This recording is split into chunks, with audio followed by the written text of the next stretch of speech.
game, Bacon Bits, beautiful people, midday shenanigans. I love when we get guests in the village because they know when they come to DC, if they don't stop through here, there'll be repercussions for their kneecaps. Swizz Beatz is no different. He may be taller than me, but I'm grown in my mind. Welcome, welcome, welcome to the village. Good to have you.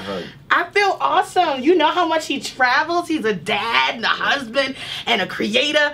And actually, you've been doing it since the age of 16. I don't think people give you the credit that you do. I get it. They'll give it to me one day. No, we're going to give it to you now. Okay. 16, I remember being introduced to you through the phenomenal man it is and will always be for me, DMX. Yes. How did you segue 16 to husband, kids, when some people can't get past their first single? I mean, man, I've just been blessed, and I've been focused just on what I love doing. You know, a lot of people get into music for like the wrong reasons. You know, and they chase the wrong things and they probably get cut short. But I always had my goal of where I wanted to go. And the crazy part is I'm just now starting. I mean, so all of that was warm up.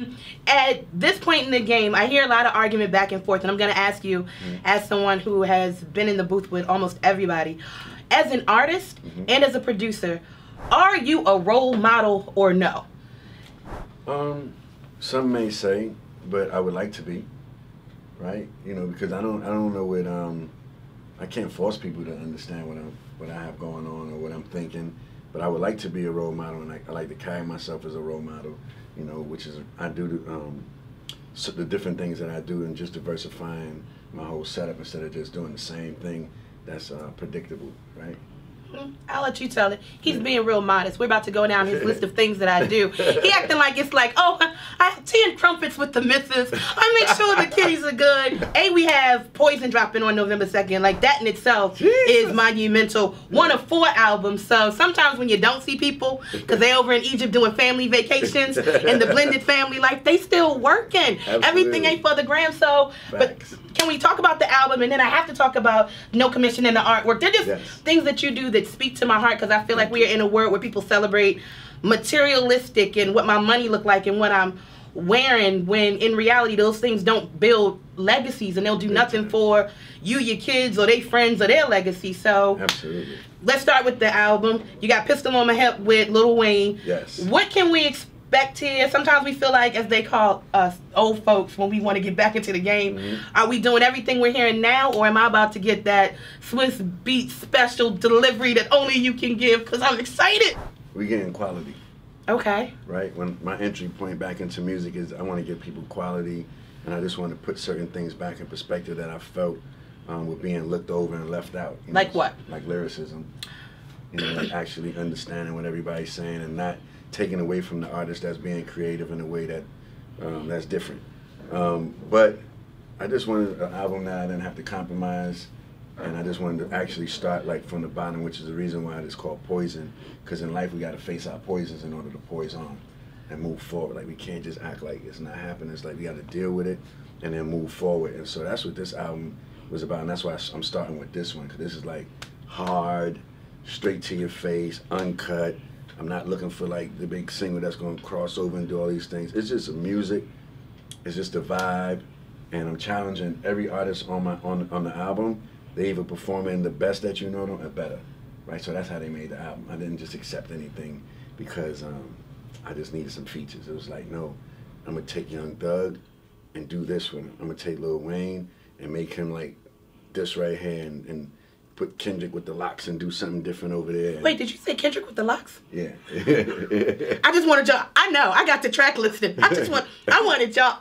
That blend of, I don't even like to call it old school. I just think everything has an evolution, and music is no different. Yeah. So as someone who's seen just the different evolutions in music, how do you feel when you hear people say that you can't come out if you're not paying homage to this person, or no, I don't like this? I think Jay-Z gave the best line, like, Tupac had a nose ring too, so why y'all tripping now that y'all see some of these young cats with it? Are we gonna get that kind of, I like to call it edutainment, where Swizz is gonna entertain us. We know that. We got a whole arsenal of songs.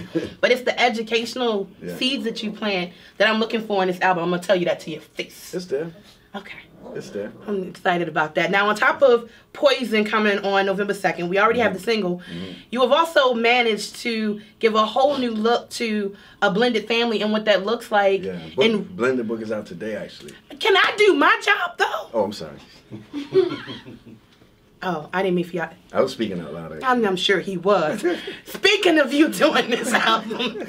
Well, yes, so the Blended Family book is out. Can we just talk a little bit about that? I don't want to get too deep into your personal life, although you seem to be very transparent. Yeah. We all know what the public saw based on the pieces that were said. Yeah. How did we get from that moment to this book and family vacationing? Because in my eyes, and I'm going to be completely honest, it is a look for black families that's needed that we normally don't get. And I want to tell you, thank you for this book, and for you, Alicia and Mashonda, putting y'all business on Front Street. We run with the headlines a lot of the times, and when y'all were making not so great headlines, I could find it everywhere. I'm asking people about your book, and people are like, huh? Yeah, because you know, that used to bother me a lot, but it doesn't bother me no more, because if people want to find positivity, there's many places to find it. You know, the thing with our coaches, we don't really want to find it. We want to stick to the negativity and just to please our egos, right? People use hate as a cure for insecurities and ignorance, and that's just the wrong drug. And as far as our blended family, it took a lot of communication, a lot of understanding, a lot of trust, and a lot of work. It's a lot of hard work, but then you got kids involved, and those are worth putting the time in for.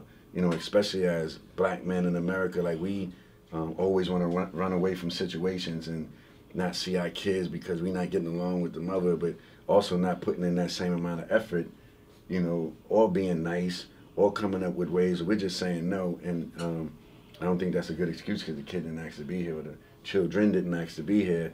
And this book is going to really, like the chapter that I wrote in the book, I think it's going to really help a lot of brothers out there that might not know how to ask for help, or might not understand the entry point to doing something that's going to change their life and their kids' life. So this is something real for us. This is a whole vibe. Now I'm going to ask this question because I love Alicia, love you. Compilation album? I'm just going to... I'm going to just ask, because you got 4 albums, 3 more coming after Poison. I just want to know, am I about to get a whole couple projects? Because if I don't ask, my sister will be very upset with me. So there you go, Dina. Your question is asked. Don't tell me I don't know and then pop up on Wendy Williams talking about, we got this new album dropping. A little T never hurt nobody. I think she's focusing on her project. I think she's focusing on her project. But if we did, zone. That might even be the name of it. You never know with this man. You never know. I might have just gave you the name. I'm just saying, remember where you heard it first. Yeah. Don't want to keep you going to wrap it up by Dave Chappelle by playing a game that I love to play with our village uncles and aunties. This is called Pick a Stick. You're going to pick 2. No matter the question, you have to answer it 100% honest, and I'll be watching your eyes and your nostrils, so I'll know if you're lying. Come on. 1, 2. Please read the question aloud and answer. Did I ever blame something I did on someone else? Yeah.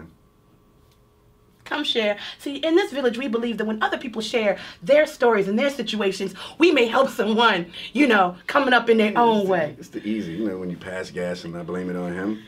You know. Speaking of which, excuse me, that was not Swizz this time. Yeah, it's like you pass gas, like, man, why you do that? In the studio, really? Did she be like, dang, Jay? Car, you know, like, but that's how you know I pass gas, when I start blaming other people. Well, now we know. Yeah. So if you're ever in the room with him and somebody be like, who smelt it?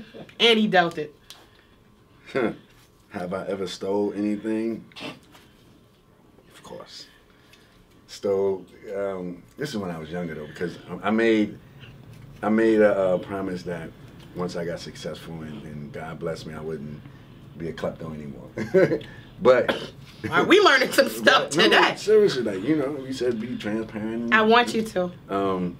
I used to steal sneakers. Left foot, right foot. And that's how. We're not gonna get into how, because he is a new man.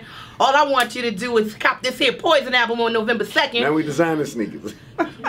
And then we'd resell them, because that's how real hustling works. But that's another conversation for another day. This is what happens when our village uncle stopped by and fellowship in real life with us. So 11-second, Poison. I know you've seen the watch, and you know you've seen. Get these here flip flops. Just telling you what it looked like sometimes when people are willing to invest money in you because they know your brand is worth it. It's my job to tell the truth. More. Man. From Midday Shenanigans, your girl Poet Swizz Beatz. Oh my God. Poet time. Yes.